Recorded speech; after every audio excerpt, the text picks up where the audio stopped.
Okay, so it's been about a month since this car's been started, so I'm thinking I might do a cold start on it. This is a 2000 Crown Victoria, fully loaded.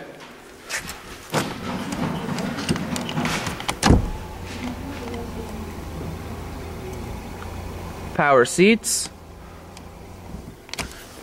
It has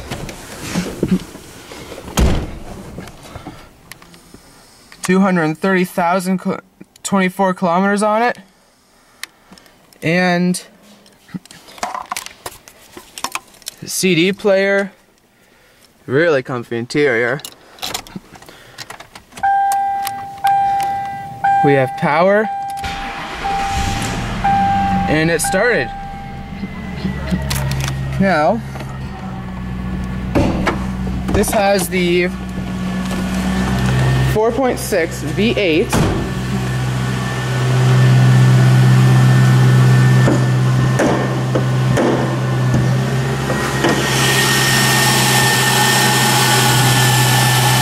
and a new battery. Let's shut this off now.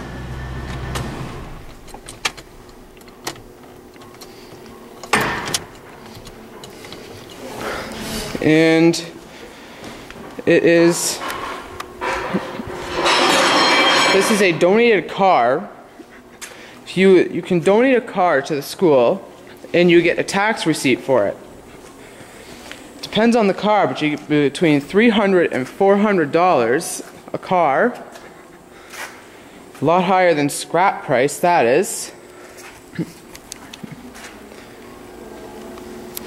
And next one, that victim over there with no body on it.